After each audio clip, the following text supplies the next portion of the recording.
Have you ever wondered why some people cross the line while others never even get close? They say every choice we make leaves a fingerprint on the world, a word said in anger, a door left unlocked, a life changed in a second. We trust systems, we trust laws, we trust that justice always knows what's right. But does it? What if the truth isn't as clear as we think? What if good and evil share the same heartbeat? Scientists say a decision, the choice between right and wrong, is made in the brain in just 300 milliseconds, faster than a blink. So what happens when that blink changes everything? When morality meets desperation and the line between victim and criminal begins to blur, because sometimes justice isn't blind, it just chooses not to look. Every society is built on an invisible thread, the promise of safety and justice. But what happens when that thread begins to tear? Behind every headline, every courtroom, there's a deeper question. Why do people commit crimes? And how does society decide who deserves forgiveness?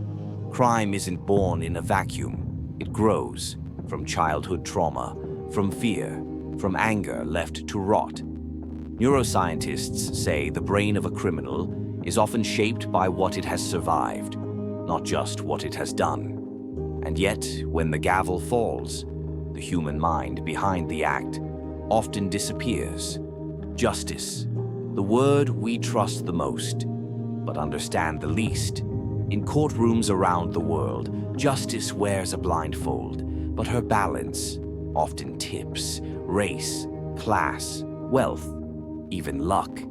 They can decide the weight of a sentence more than truth ever could. The system doesn't always fail, but when it does, it breaks more than laws. It breaks lives. For victims, justice is never just about punishment. It's about meaning. Every lost life leaves an echo. Families rebuild their world, one courtroom hearing at a time, searching for closure that never truly comes. But some choose forgiveness, a choice that defies the very logic of revenge.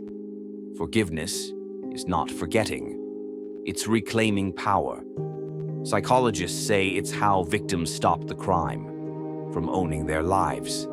In a paradox only the human spirit can understand, healing sometimes begins with compassion, not punishment. What if justice could evolve? What if prisons healed instead of punished? Restorative justice programs around the world are rewriting the narrative, bringing victims and offenders face to face. It's not about erasing guilt, but rebuilding empathy, because the real question is not just who is guilty, but how do we stop the next one? Between guilt and innocence, mercy and vengeance, there lies a thin line, fragile, human, imperfect. Justice isn't a system, it's a story we keep rewriting, hoping that one day it gets the ending right.